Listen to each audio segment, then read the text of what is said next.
días. Bueno, el día de hoy los he convocado porque nos toca hacer la primera clase de la reunión en lo que se refiere a semiología neurológica. Esta primera clase lo que busca, el objetivo es que ustedes puedan comprender los síntomas y signos básicos del problema neurológico, ¿no? Y ponemos como ejemplo algunos síntomas y signos que generalmente van a ustedes a ver en el cotidiano hacer del médico, ¿ya? Entonces vamos a revisar primeramente la parte de la introducción.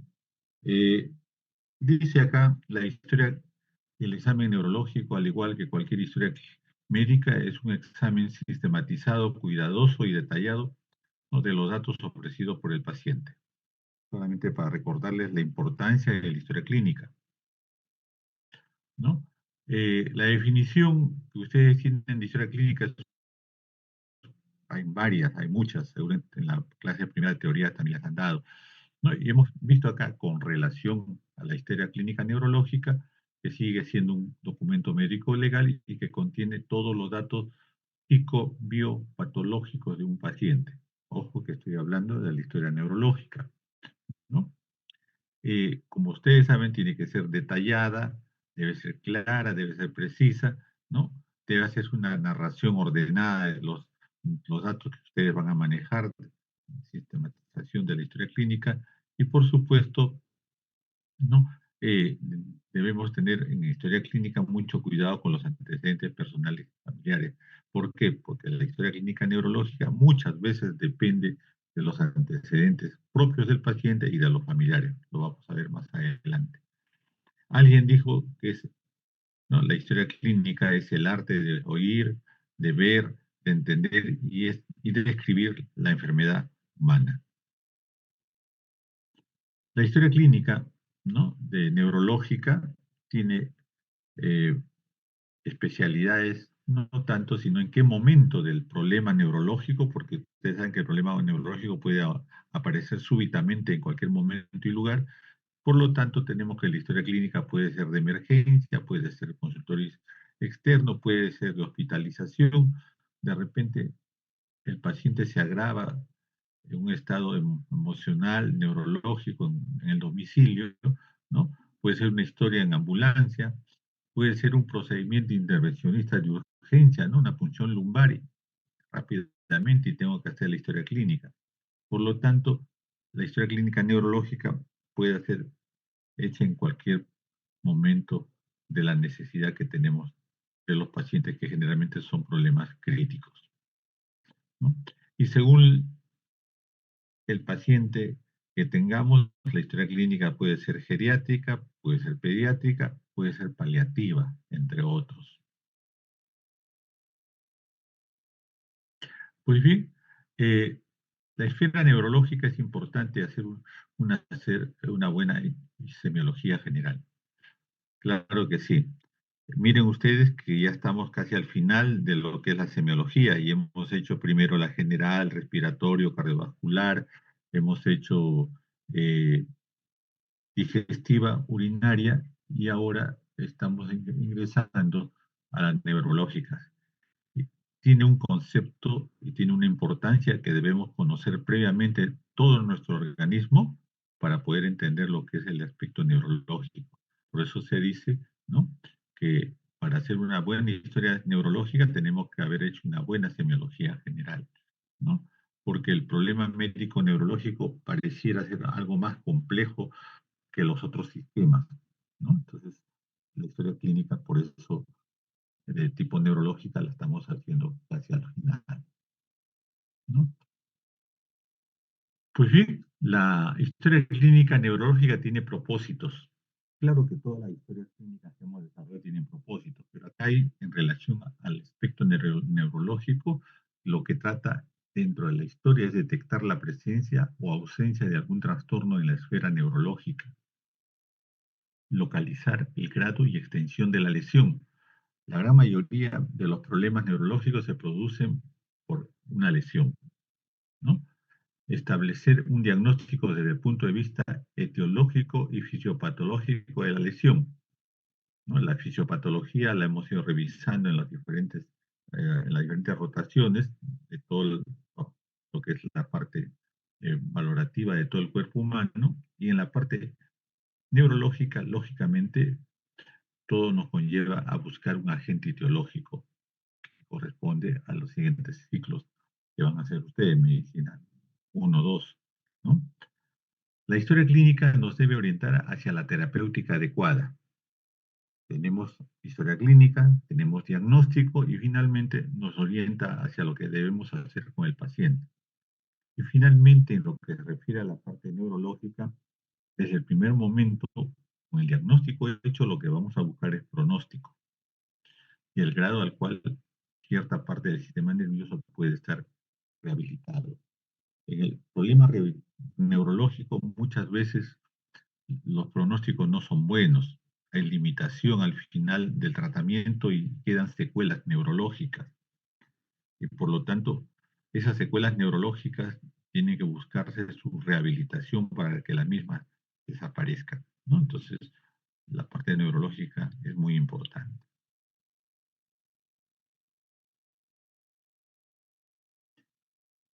Eh, la anamnesis ya la conocen ustedes, ¿no? La segunda parte de la historia clínica. Entonces se dice que el médico, ¿no?, ha empleado toda la información proporcionada, ¿no?, para algo más que hacer algo más que tener solamente un dato, sino hacer un diagnóstico en una hora de cuidadoso interrogatorio. La misma es mucho más valedera que haber tenido 10 horas de exploración. Tan es así la anamnesis, ¿no?, que se da en toda la historia clínica, que asumimos que es la parte más importante de la historia, en todo caso, de la historia clínica, ¿no? ¿No? Y ya saben que ustedes, la enfermedad actual es la parte más importante de la anamnesis. Y dice, pues, ¿no?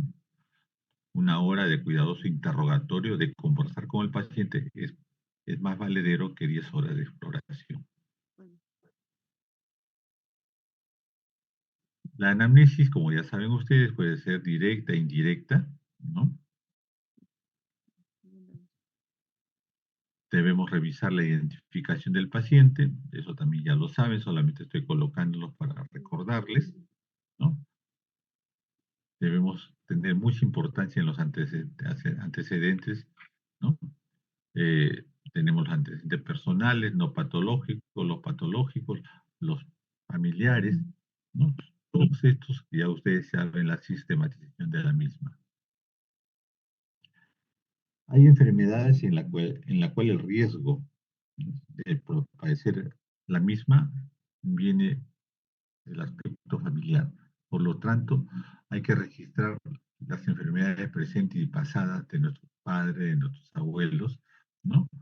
Y pudiera ser también un problema genético que pueda afectar a los hermanos, ¿no?, a los hijos y a otros miembros consanguíneos de la familia. Por lo tanto, hay que tener un especial cuidado en preguntar por problemas neurológicos familiares.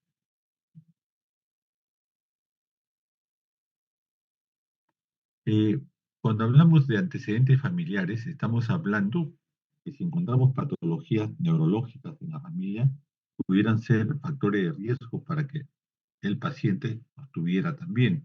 Por lo tanto, los antecedentes familiares, aún más los antecedentes heredofamiliares, ¿no?, son muy importantes buscarlos y describirlos, porque pudieran ser la causa del problema neurológico de nuestro paciente, salvo los traumatismos encefalocraneanos, salvo esas enfermedades súbitas y violentas, ¿no? Pero ¿cómo vamos a buscar los antecedentes familiares? ¿Qué vamos a preguntar a los familiares o al paciente en relación a su familia? Preguntar si hay convulsiones en la familia, si ha habido familiares directos que han convulsionado. Hay que preguntar por el nombre propio, ¿no? Epilepsia. Hay que preguntar por enfermedades neurológicas. Hay que preguntar por enfermedades crónico-degenerativas, ¿no? Ejemplo, la diabetes mellitus, que puede, de forma secundaria, producir problemas neurológicos, las neuropatías diabéticas. Hay que preguntar por la hipertensión arterial esto ya lo saben ustedes, porque esa hipertensión arterial sistémica puede terminar en una enfermedad vascular cerebral. Entonces, hay mucha secuela, muchos aspectos críticos en la que puede terminar una hipertensión arterial sistémica. Tanto la enfermedad vascular cerebral es uno de ellos. Hay que preguntar por aspectos psiquiátricos, psicosis, neurosis en la familia, ¿no? Hay que preguntar por enfermedades neuromusculares, ¿no? Padres, hermanos, sobrinos, tíos pueden sufrir enfermedades neuromusculares, ¿no? De inicio progresivo y que son irreversibles, ¿no? Hay enfermedades neuromusculares en las cuales se producen definitivamente la pérdida de las funciones de los miembros inferiores y pueden llegar hasta los superiores. Hay que preguntar por trastornos tiroideos en la familia, ¿no? Si los familiares, papá, mamá, abuelos han sufrido trastornos tiroideos, hiper o hipotiroidismo. Eso lo van a revisar después en el último capítulo. Miren todo lo que se tiene que saber que preguntar a los pacientes. Y por supuesto los datos de los antecedentes generales que han revisado ustedes, ¿no? El tipo de vivienda, si hace o no hace deportes, si ha hecho, si ha recibido inmunizaciones. Y es muy importante en la historia, para la historia clínica lo que ustedes ya han aprendido, el tabaco, el alcohol y las drogas, ¿no? Cuando estas se exageran y pasan a estados mórbidos, entonces le vamos a decir tabaquismo, ¿no? Le vamos a decir alcoholismo, le vamos a decir toxicomanía. Preguntar por el tipo de trabajo, el ambiente en el que se trabaja, ¿no? Nos van a orientar muchas veces a problemas del paciente que son parte de las enfermedades profesionales o, ¿no? Enfermedades del trabajo.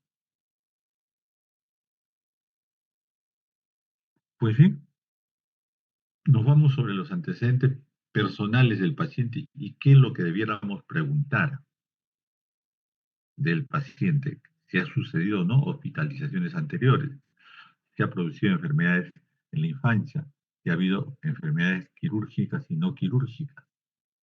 Preguntar por accidentes en la que el paciente puede haber perdido la conciencia, ¿no?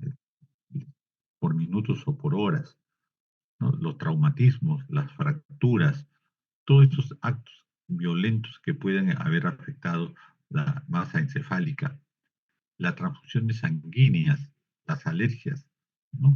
Y en cuánto tiempo de incapacidad, si los hubo, cuánto tiempo de incapacidad tuvo el paciente, cuánto tiempo estuvo sin tener las funciones totalmente establecidas. Entonces, es algo muy importante. Algo que no podemos dejar de preguntar y de todas maneras ustedes cuando estén haciendo la historia clínica de sus pacientes, de forma directa, ¿no? Hay que preguntar por convulsiones, por traumatismos encefalocranianos, ¿no? Por disfunción o accidentes cerebrovasculares, por cáncer. Muchos cánceres, ¿no? Sistémicos pueden hacer metástasis al cerebro y debutar como si fueran enfermedades neurológicas, drogadicción e infecciones. Cuando hablamos de la mujer, no debemos dejar de preguntar justamente lo que ya ustedes han revisado anteriormente, la menarquia, ¿no? La menopausia.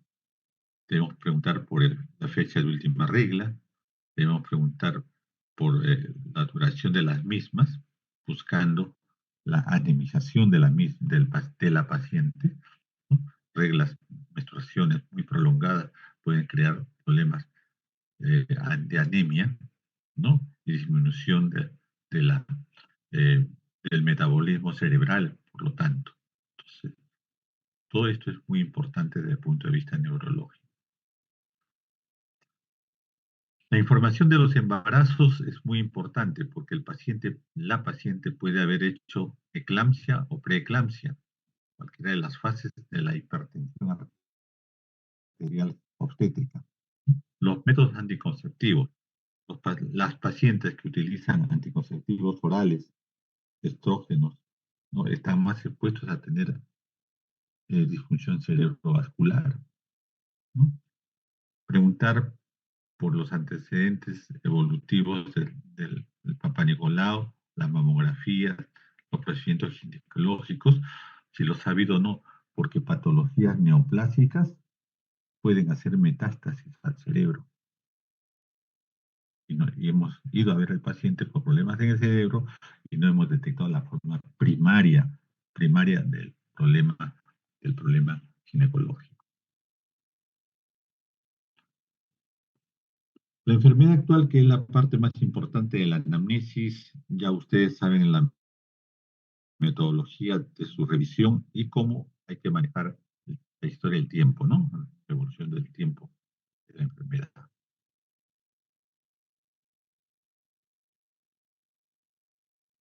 Repito, la enfermedad actual es el centro de la historia, la narración debe ser lúcida, sucinta, cronológica, ¿no? Siguiendo la línea del tiempo que ya ustedes la están aprendiendo de forma real, ¿no? Al escribir hay que hacer las oraciones completas, ¿no? Recuerden que la historia clínica también la hemos visto a nivel de los seminarios y los conversatorios, deben describir síntomas, ¿no? La enfermedad, los síntomas, y como dice algún profesor, los signos en el examen físico, pero no debemos describir diagnósticos, no diagnósticos.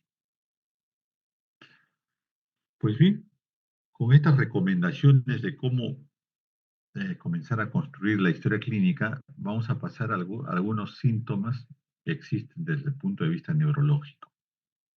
Para eso debemos hablar de algo neurológicamente hablando muy frecuente y al mismo tiempo muy importante, la cefalea, ¿no? La cefalea es el dolor de cabeza eh, en forma urbana, ¿no? Pero este dolor es percibido en la bóveda craneal y constituye uno de los motivos más frecuentes de la consulta de medicina general, de los cuales esa cefalea por la que viene un montón de gente,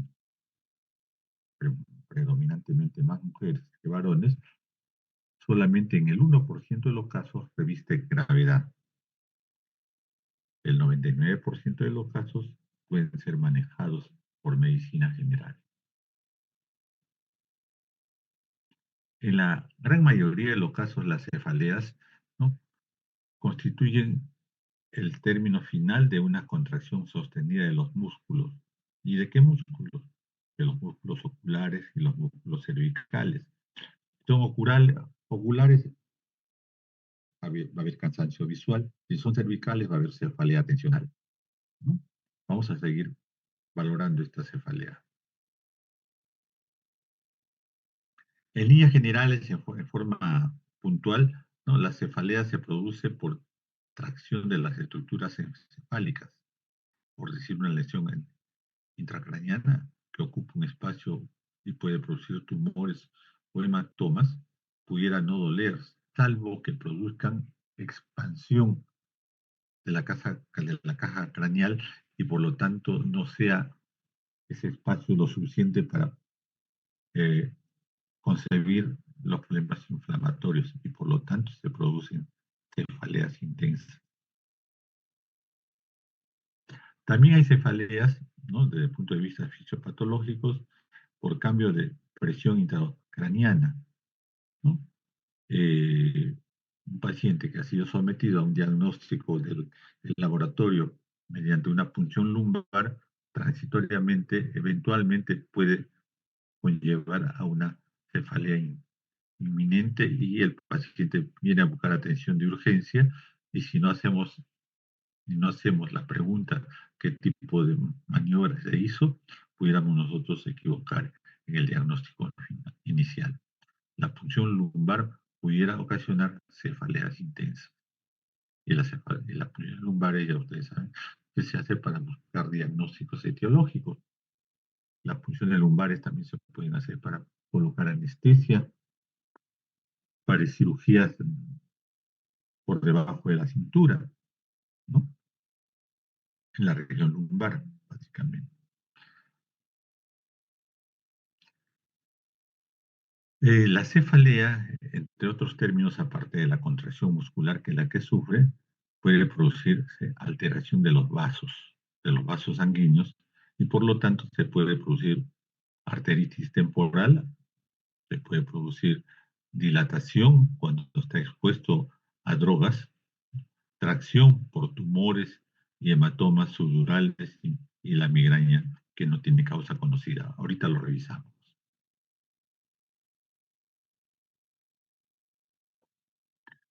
La cefalea se puede producir por irritación meningia. La irritación meningia puede ser causada por infecciones, puede ser causada por hemorragias o por acciones iatrogénicas a través de lo que nosotros hacemos como tratamiento, como podría ser la radioterapia, ¿no? Para tumores usamos radioterapia y pudiéramos, ¿no?, producir cefaleas intensas. La más cierta que existe en dolor de cabeza, la cefalea es la tensional. ¿Quién no ha tenido una cefalea tensional? ¿No? Sobre todo cuando nos agobiamos por los exámenes, cuando estudiamos al final, casi al final, y dejamos muchos días libres para hacer otras actividades. Entonces terminamos en una cefalea tensional. Pues bien, esta tensional, juntamente con la migraña, es una de las cefaleas más frecuentes. Esta tensional y como vamos a ver más adelante, la migraña no tiene carácter hereditario. Es más común en las mujeres y puede presentarse en cualquier momento de la vida. La instalación es insidiosa y las características de esas cefaleas son de tipo opresivas. Afectan generalmente la región occipito-cervical, ¿no? Los puntos dolorosos que podemos revisar y que existen a la digitopresión, ¿no?, de esas áreas, nos van a hacer el diagnóstico, ¿no?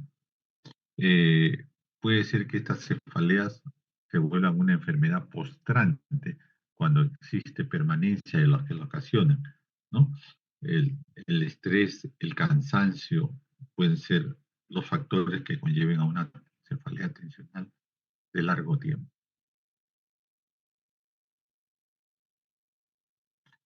Sabemos que la cefalea tensional, si hacemos un diagnóstico adecuado buscando una historia clínica neurológica, mejora rápidamente con el reposo, con los analgésicos, ¿no? Y no se va a acompañar de síntomas neurológicos, no va a haber hemiparesias, no va a haber problemas típicos de limitación funcional del aspecto neurológico, no lo hay. Entonces, esa es cefalea tensional. Acompaña a esta cefalea tensional otro síndrome, ¿no? Como es la migraña y la jaqueca. Migraña o jaqueca, ¿no? Generalmente esta patología de migraña o jaqueca está en relación a una etiología vascular. Hay una contracción, ¿no?, un espasmo vascular que puede suceder en cualquier etapa de la vida, puede comenzar en cualquier etapa de la vida y mantenerse por un buen tiempo. Decimos que la cefalea migrañosa existe cuando ésta aparece sin causa aparente de 1 a 4 episodios por mes. Puede aparecer muy seguida y puede desaparecer paulatinamente también y no volver a aparecer ni más o puede aparecer dentro de un tiempo posterior. La migraña o la jaqueca. Epidemiológicamente esto afecta a mujeres jóvenes, ¿no?, con una historia familiar de migraña. El paciente refiere que el dolor es tipo pulsátil. Generalmente dice que la localización está en un hemicráneo, ya derecho e izquierdo, cráneo arriba, ¿no? Y el dolor puede comenzar lentamente hasta tener un acme o clima, en la que el paciente no acepta el acompañamiento de nadie, ¿no? Quiere estar solo, aislado en su dolor migrañoso. La duración puede ser de 4 a 72 horas. Y si usted lo lleva al sueño, le da un sedante para el sueño o le hace la cura del sueño, puede desaparecer por un buen tiempo, ¿no? Pero lo que sí nos llama la atención de la migraña o jaqueca es que limita las actividades laborales. Es una causa de pérdida de horas laborables, es una causa de descansos médicos, ¿no? Entonces, el paciente se aleja de sus actividades propias de él. Ese es el gran problema de la migraña. ¿Qué factores desencadenantes puede haber en un paciente que ya tiene migraña y que en cualquier momento aparece? ¿Qué hace que sea más seguida la migraña o que ésta aparezca de forma más frecuente? Alimentos, las carnes frías, el chocolate, el alcohol pueden condicionar que en pocos momentos, pocas horas, aparezca la migraña. El exponerse a luces brillantes, a sonidos intensos, el exponerse a bruscos cambios de presión y temperatura, ¿no? Eh, Todo esto puede condicionar pues que el dolor exista y hasta existen hechos que conllevan a una periodicidad como es el fin de semana, ¿no? Migraña o jaqueca de fin de semana. También pueden ser predisposición y por lo tanto gatillo de esta misma migraña en la mujer los cambios hormonales, la menstruación, la ovulación, el estrés físico. La mujer que se embaraza deja de tener migraña. La migraña no acompaña generalmente al embarazo, a la gestación. Bueno, ¿cómo se atenúa con el sueño del embarazo? ¿No? Los síntomas concomitantes a esta cefalea se puede acompañar de náuseas, de vómitos, de diarrea, de fotofobia o de fonofobia, o sea, sonido, ¿no? Que hacen que el paciente o la paciente, fundamentalmente la paciente, se aísle, como les decía inicialmente. Se conocen dos tipos de jaqueca o migraña, ¿no? La clásica, que se acompaña de aura, y la común, que no se acompaña de aura. ¿Qué significa aura? Es la sensación que tienen los pacientes de valorar que en cualquier momento o en pocos momentos va a aparecer, en este caso, la migraña o la jaqueca. Le avisa. Entonces el paciente se retira de la reunión, se retira de las actividades que está realizando y busca un espacio de forma privada conlleve su migraña. Esa es la clásica, pero hay otras que no se acompañan de aura y por lo tanto puede aparecer en cualquier momento y puede hacer que el paciente, la paciente en todo caso, abandone las actividades que está realizando, ¿no? El aura puede precedir de 15 a 30 minutos, o sea, antes que aparezca ya el dolor. Eso es aura. También hay auras en las convulsiones, ya vamos a ver más allá. Esa es la cefalea jaqueca, ¿no? Migraña en la mujer más frecuente. En el varón existen también cefaleas, cefaleas propias del varón. En este caso le pongo aquí a consideración la cefalea en racimos o de Horton. Cefalea en racimos o de Horton. Esta cefalea, que es más frecuente en los varones jóvenes, está relacionada con la liberación de histamina. Esta crisis puede ser agrupada en 3 o 4 por día y en 4 semanas. Por eso es que se le dice en racimo. Y puede aparecer periodos asintomáticos, sin ningún tipo de problema en la que el paciente, en este caso varón, eh, hace sus actividades de forma normal. Una característica de la cefalea en racimos o de Horton es que esta tiene una localización supraorbitaria. Las cefaleas en racimo pueden causar dolor alrededor del ojo, sobre todo en la zona de los párpados, ¿no?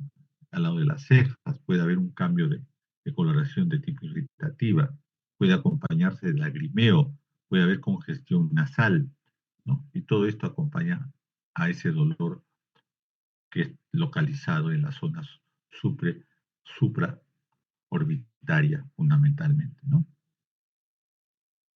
Cefalea en racimo o de Horton. Esta también tiene una característica, es intenso, es taladrante, generalmente es en las mañanas, matutino, es unilateral, o sea, una hemicara, una área cercana a uno de los ojos es la que más eh, tiene el dolor, ¿no? Por eso se llama periocular, y el dolor es de corta duración, 2 horas promedio, ¿no? Es molestosa, ¿no? Porque se producen síntomas autotómicos, que significa que el paciente no las puede dominar, ¿no? Y se produce una sola parcelar, una hemicara, nada más. Puede acompañarse de lagrimeo, de inyección conjuntival, de tosis palpebral, de rinorrea. Desde el punto de vista de los fármacos, hay fármacos que pudieran producir esta enfermedad, cefalea de racimoso de Horton, cuando se exponen a vasodilatadores como el alcohol, ¿no? Una forma de evitar el alcoholismo, dirían ustedes, pero se desencadenan justamente por vasodilatadores, en este caso el alcohol.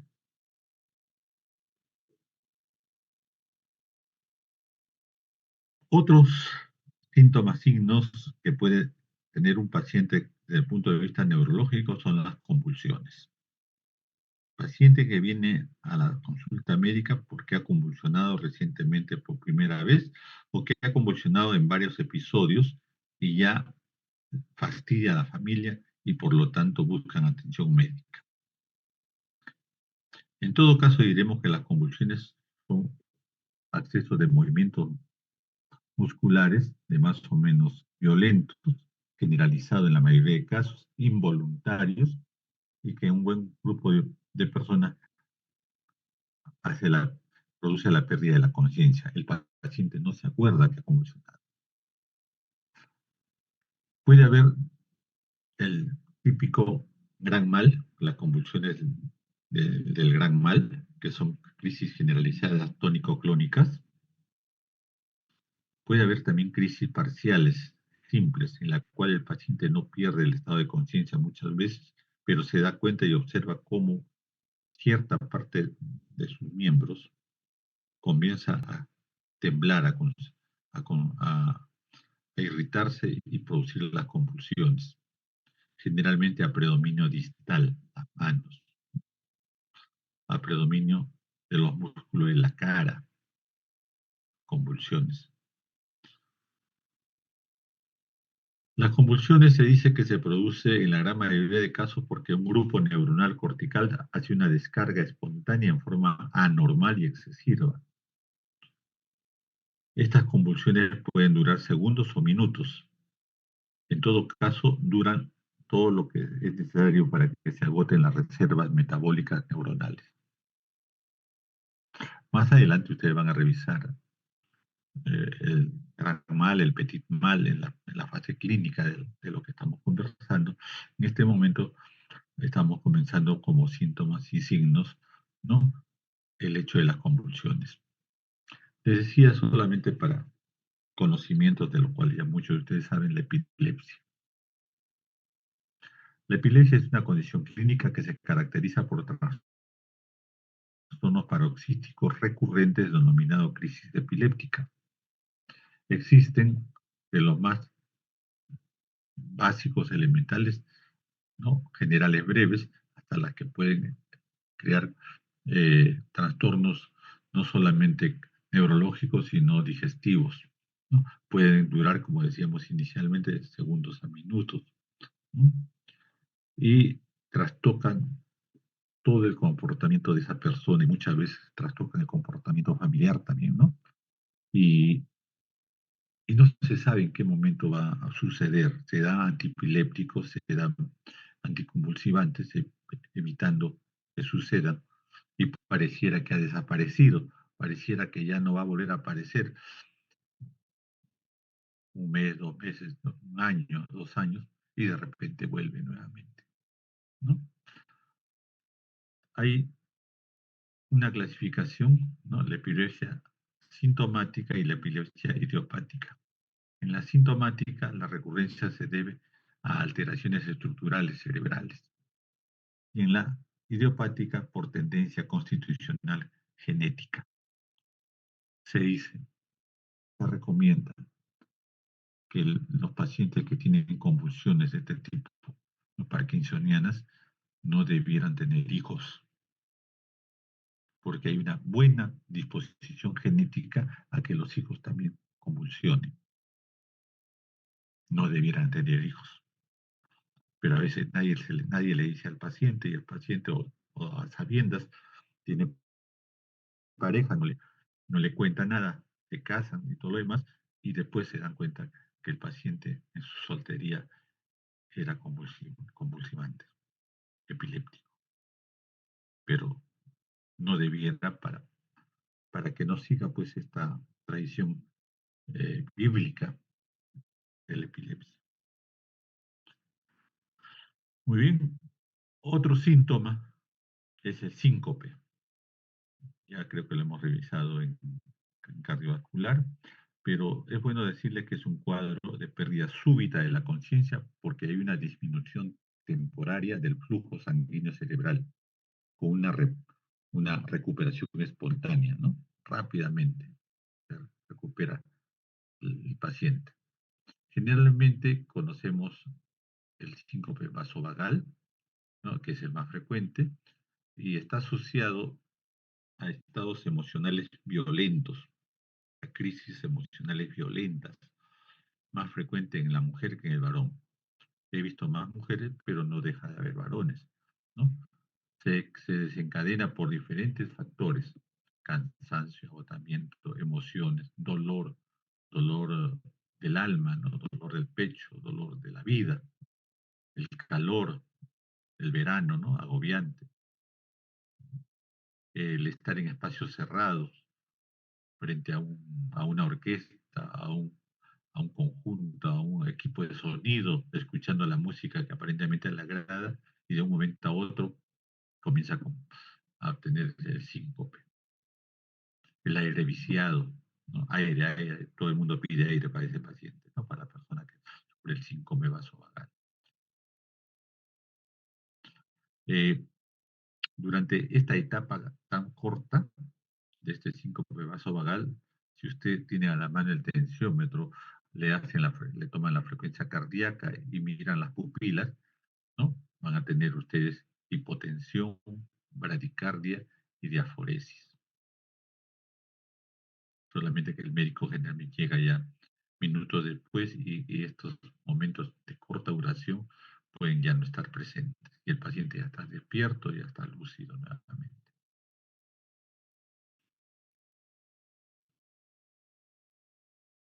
Se dice que este síndrome vasovagal se puede deber en un primer momento al estímulo simpático seguido de una parasimpática por un reflujo motor central o hipotensión con bradicardia. Habrán visto que cuando el paciente en las películas, en la vida real, no tiene estos problemas de un síncope vasovagal, inmediatamente lo ponen en una zona horizontal y le levantan los pies, tratando pues que la irrigación sanguínea llegue más fácilmente a la zona más alta, ¿no? A la cabeza. Entonces, eso es un detalle muy importante cuando ustedes tengan ante sí este tipo de problemas, y aunque son estudiantes, inmediatamente tienen que dar las indicaciones de ese tipo, ¿no? Hay otros momentos en la cual puede haber crisis psicógenas histéricas. Crisis psicógenas histéricas. Se produce una hiperventilación que rápidamente produce una alcalosis respiratoria con pérdida de CO2, ¿no? En estos pacientes, en la cual pierde la sensibilidad transitoria de los miembros, las manos, los pies, el rostro, ¿no? Aparece un espasmo cardopedal. Usted le puede pellizcar todo lo que quiera y el paciente no reacciona. Lo mira nomás fijamente y pareciera que le estuviera diciendo, ya me vas a pagar todo lo que me estás pellizcando, me estás haciendo cosas. Pero es que el paciente pierde la reacción transitoria por estas crisis psicógenas histéricas, ¿no? Más frecuente, más frecuente en la mujer que en el varón, más frecuente en la mujer que en el varón. En este caso hay que hacer una anamnesis de todas maneras y en este se hace las preguntas de rigor, ¿no? Eh, Preguntar qué hubo antes de la crisis, no solamente pericrisis, sino antes, en días anteriores, porque puede ser una acumulación de emociones, ¿no? No bien digeridas, no bien atenuadas por la propia persona, ¿no? Y que revienta en una crisis. Entonces, a veces hay testigos, están los hermanos, las hermanas, las amigas íntimas, ¿no? Mi mejor amiga. eh, Hay que preguntar, porque hay que llegar a un diagnóstico. Lo que les presento parece muy simple, pero en la realidad hay que hacer toda una historia clínica y una anamnesis adecuada, ¿no? Hay que preguntar, ¿no? Si ha habido estados posictal, en que los pacientes se quedan minutos, un tiempo corto, una hora, en estados de inmovilización total y desconectados totalmente del mundo, ¿no? Y preguntar cuánto tiempo se demora en regresar a este mundo, ¿no? Como preguntar si ha habido recuperación o no presencia de déficit neurológico. En todo caso, preguntar pues si has orinado, si los esfínteres, ¿no? El esfínter anal y urinario han cedido y por lo tanto el paciente puede orinarse, ¿no? O puede defecar porque se abandona totalmente. Entonces, todo esto se hace mediante anamnesis indirecta. Anamnesis indirecta. Entonces, tiene ahí entonces una variedad de sintomatologías y signologías que ustedes pueden tener dentro de la anamnesis en relación a pacientes con pérdida de la conciencia, con cefalea, con convulsiones. ¿Ya? Muy bien, estos son los síntomas y signos que les he presentado, que son más frecuentes en relación a enfermedades neurológicas, las más comunes. Esto es muy importante. Muy bien, terminamos con esta parte y vemos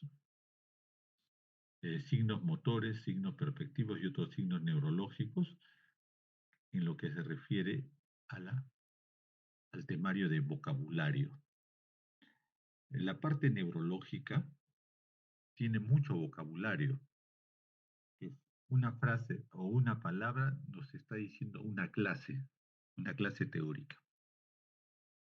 Entonces, lo que he hecho acá es acumular, aglutinar los términos que ustedes van a ir revisando y leyendo y, por supuesto, aplicando a sus pacientes, ¿no? Entonces, tiene usted ejemplo, movimientos asociados, ¿no? ¿Qué significa movimientos asociados desde el punto de los signomotores? Estamos hablando de signomotores, ¿no? Dificultad para inhibir la participación muscular de otras regiones del cuerpo. Las cincinesias, seguro que han escuchado el término cincinesias, ¿no? Reproducción, ¿no? En forma contralateral simultánea de movimientos solicitados al otro lado del cuerpo a la hora que examinamos cincinesias. Perseveración, otro término que pareciera muy simple, ¿no? Incapacidad de pasar con una fluidez de un programa a otro, ¿no? Sucede en los exámenes neurológicos. Motores también es la hiperactividad o la hipoactividad, ¿no? Motora en un paciente. Los trastornos del tono muscular, qué es tono, qué es trofismo. La práctica, en la práctica neurológica van a conversar con sus profesores porque van a ir a justamente examinar tono, ¿no?